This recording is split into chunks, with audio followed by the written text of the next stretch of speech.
All right, enough Kuman. How about some quick hits instead? Let's go, Gav. Brazil lose to Paraguay 1-0. And Jules, they've lost 4 of their 8 qualifiers. It's a good thing they've expanded the World Cup. Yeah, it is, Gav. You're right. Now the top 6 qualify. They're currently in 5th place with 10 points. That's just 10 points in 8 games. Venezuela level with them in 6th place. Then you've got Paraguay, Bolivia, 7th and 8th with 9 points. So just 1 point behind. 7th get you a playoff spot. 8th gets you nothing. You watch the World Cup at home. Right now it's worrying because they have been really, really bad. They won against Ecuador, but we said they didn't probably deserve to win that. Deflected shot from Rodrigo. Paraguay, they were terrible collectively. And some love for Diego Gomez, maybe? Yeah, we mentioned him when he signed for Brighton. You were so excited. You're like, oh my God, Diego Gomez, blah, blah, blah. Like, he's Messi. We said it's a great signing for Brighton. And for Brazil, I guess the only positive really is that in next month international break, they will play Chile and Peru, who are the 2 teams at the bottom of the qualifier table, if you want. So if you don't win then you don't deserve to be at the World Cup anyway. Dorival's out. Oh, but yeah. He's already, I think, under pressure. And Dorival Jr., as we mentioned, the head coach, played the front 3 of Rodrigo, Endrick, and Vinicius Jr., but the Real Madrid trio didn't really work out. Yeah, and I don't get this. I don't understand why you need to start. Like, Endrick wasn't... I mean, okay, of the 3, neither was particularly good. No. Vinicius, I thought, was particularly bad. Vinicius Jr. has 5 goals in 33 caps. Only 5 goals for Brazil. But you know what bugs me, and I saw this in the previous Ecuador game too, right? Okay, I like it that you want to entertain and whatever, but we saw Vinicius and your friend the Packet, these little flicks, like showboating when there's nobody near them. I don't want to see that. How about you win the 3 point? How about you look at the table and you realize where you are and you put in a convincing performance, also to help take off your coach, Dorival Jr. And we can say, look, he's a fool because he's got all this talent. It doesn't work. But first of all, I don't know. I'm not saying Endrick, it was the pressure that got to Endrick. But you have João Pedro. Like, you have other options up front. Yeah. You don't need Pedro to play. Came on at halftime for Endrick. Exactly. Yeah. But why did Endrick start this game? Was it because, like, it's a big deal? Like, oh, look.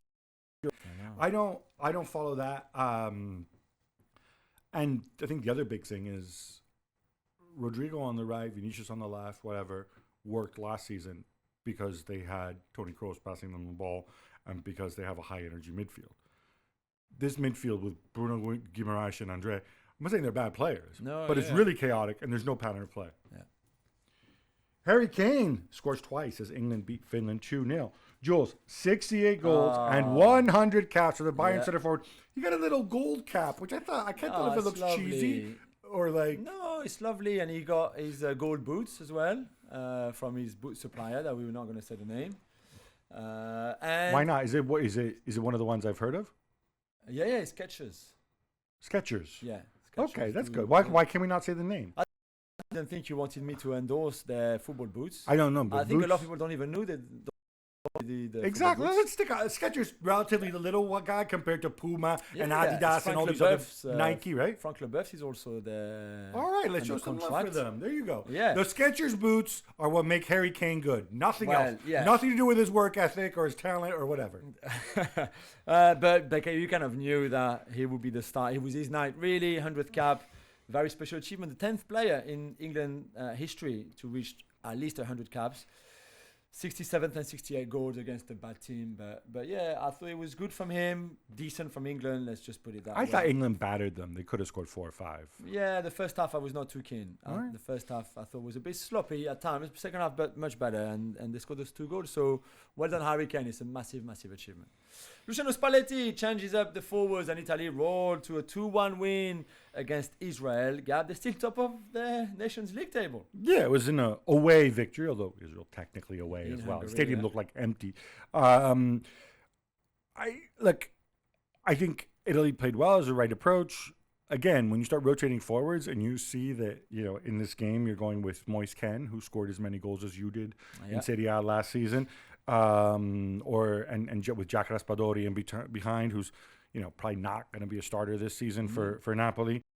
And when your goal scorer is Davide Frattesi, who played more games for Italy in the last year than he had starts for Inter, it is what it is. Yeah. But the mentality is the right one, and why not roll on top of the league?